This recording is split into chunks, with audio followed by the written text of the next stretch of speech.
Loxahatchee. My name is Sara, and today we have a very special reptile.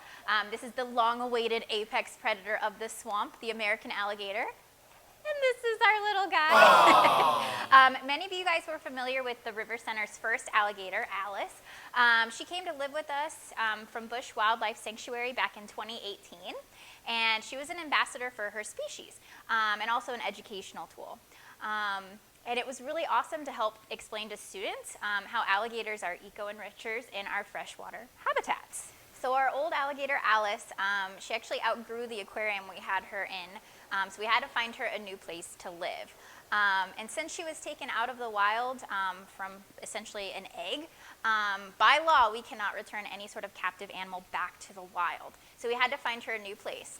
So I actually got to take Alice all the way up to Orlando to Gatorland, which is going to be her new home, and where she'll get to educate new visitors about responsibility and conservation with alligators. So even though we miss her, we did actually get a new alligator. Okay, so this little guy, his name is Cypress, and he came home again back in April of 2019. He is a male gator, and he's a little over a year old. Many of you guys actually haven't seen Cypress because he hasn't been on display. We do have a private enclosure off exhibit where he has been training and target feeding and learning how to participate in educational programs. He does swim in our floodplains exhibit where he gets enrichment with his little turtle friends. But some fun facts actually about alligators. The American alligator is a large aquatic reptile. Now ours isn't that large yet, but that's okay. He's a large aquatic reptile, and he's native actually to southeast United States.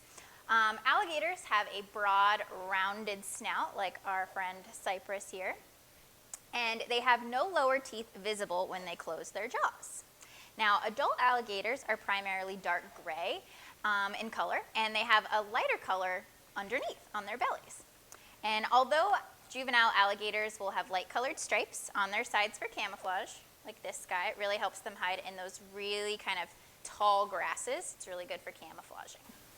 The American alligator is actually federally protected by the Endangered Species Act as a threatened species, and that's due to their similarity of appearance to the American crocodile. So remember, never feed an alligator, and keep your distance if you see one. You always want to keep a respectful distance between yourself and the alligator. Swim only in designated swimming areas during daylight hours, because they do like to come out at night, and keep pets on a leash and away from any sort of freshwater area. Alligators and crocodiles are an important part of an aquatic ecosystem and of Florida's natural and cultural history. Alligators actually play a vital role in maintaining ecosystem balance. And sitting at the top of the food chain, alligators are apex predators, similar to sharks. And they help keep other animal populations in balance. By digging holes and leaving trails throughout marshes, and they create habitats for fish and marine invertebrates.